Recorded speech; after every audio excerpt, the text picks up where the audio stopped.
ইতিমধ্যে এই সম্পৰ্কে সিদ্ধান্ত লৈছে অসম গণ পৰিষদ দলে আৰু আমি মনত ৰখা ভাল এইখন অসম শংকৰ মাধৱৰ অসম, এইখন আজানপীৰৰ অসম, বিষ্ণু ৰাভাৰ অসম, ভীমবৰ দেউৰীৰ অসম, চুকাফাৰ অসম, বীৰ চিলাৰায় অসম।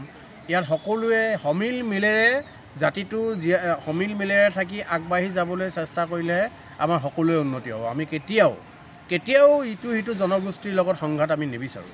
যোৱাকালি আমি দেখিছোঁ ট্ৰাইবেল সংঘৰ একাংশ লিডাৰে কিছু অলপ বিসংগতিপূৰ্ণ বক্তব্য ৰাজহুৱাভাৱে দাঙি ধৰিছে, যিটো দুৰ্ভাগ্যজনক।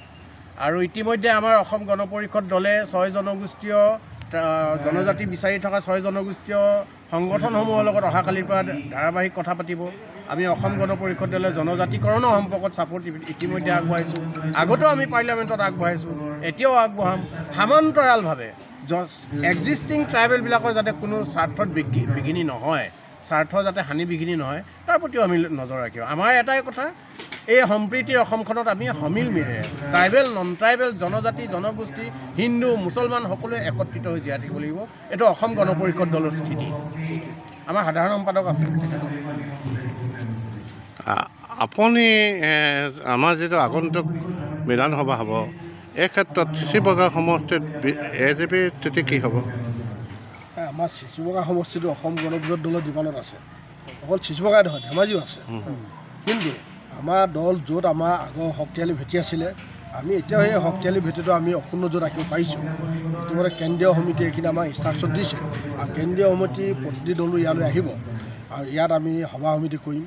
আৰু আপোনালোকে জানে, কাৰণ আমি মিত্ৰতাত আছোঁ কাৰণে আমি গভৰ্ণমেণ্টখন আছে। যদি আজি মিত্ৰতাত আমি নাথাকিলোহেঁতেন, ইয়াত হয়তো BJP বিগ বাটা গভৰ্ণমেণ্ট নাথাকিলেহেঁতেন। কাৰণ আমাৰ অসম গণ পৰিষদৰ প্ৰতিটো সমষ্টিতে 15,000 বা 30,000 ভোট আছে। গতিকে আমি কিমান ভোটত জিকিছোঁ সেই কথাটো আপোনালোকে চাওক যোৱা ইলেকশ্যনত। গতিকে অসম গণ পৰিষদ BJP জিকিবৰ কাৰণে অসম গণ পৰিষদ দল অপৰিহাৰ্য, আৰু AJP জিকিবৰ কাৰণেও আমাৰ মিত্ৰতা BJP দল অপৰিহাৰ্য। গতিকে সেইটো আমাক লাগিবই, আৰু আমাৰ মিত্ৰতাৰ কথাখিনি কেন্দ্ৰীয় সমিতি আগুৱাব অহা জানুৱাৰী মাহৰ পৰা। গতিকে আমি আশা ৰাখিছোঁ মানে ধেমাজি জিলাত এটা সমষ্টি অসম গণ পৰিষদৰ দখলত থাকিব। এইটো আমি BJPলৈ আমি সেই প্ৰস্তাৱটো আমি মৌখিকভাৱে পঠাইছোঁ, কাৰণ তেখেতলোকে এইটো সদিচ্ছাই চাব, ইয়াই কামনা কৰিছোঁ। ঠিক আছে। বহু প্ৰত্যাশিত বাৰ্ষিক সাধাৰণ সভা অৰ্থাৎ প্ৰতিনিধি সভাখন আজি আমি মাছখোৱা এই মিলন সংঘত আমি অনুষ্ঠিত কৰিছোঁ। আৰু ইয়ালৈ আমাৰ 65খন আঞ্চলিক সমিতি আছে অসম গণ পৰিষদৰ, জোনাই পৰা আমাৰ 65খন। গতিকে তাৰ প্ৰত্যেকজন প্ৰতিনিধি আমাৰ মাজলৈ আহিছে। আমি আগন্তুক দিনবিলাকত দল আমি শক্তিশালী কেনেকৈ কৰিব পাৰিম, আমি 85ত অসম গণ পৰিষদ দলে শক্তিশালী স্থিতিত 20 বছৰ দখল খোৱা এটা দল, সেই দলটো আমি কিবা পৰিস্থিতিত কিবা কাৰণে 2016 চনত আমি ভাৰতীয় জনতা পাৰ্টীৰ লগত আমি এলায়েন্স হৈছোঁ, এতিয়াও এলায়েন্স আমাৰ চলি আছে। তথাপিতো আমি আগতে কালি এলায়েন্স আমাৰ নাথাকিবতো পাৰে। গতিকে আমি শক্তিশালী ভেটিত অসম গণ পৰিষদৰ শক্তি কৰাৰ কাৰণে আজি আমি ইয়াত এখন সভা প্ৰতিনিধি সভা হৈছোঁ। ইয়াত আজি ৰাজনৈতিক অৰ্থনৈতিক সামাজিক এটাইকেইটা বিষয়ত আমি ইয়াত প্ৰস্তাৱ গ্ৰহণ হ'ব, আৰু দলীয় কৰ্মীৰ মনৰ ভাৱৰ আদান প্ৰদান হ'ব, পতাকা উত্তোলন শ্বহীদ তৰ্পণ শ্ৰদ্ধাঞ্জলি হৈ গৈছে।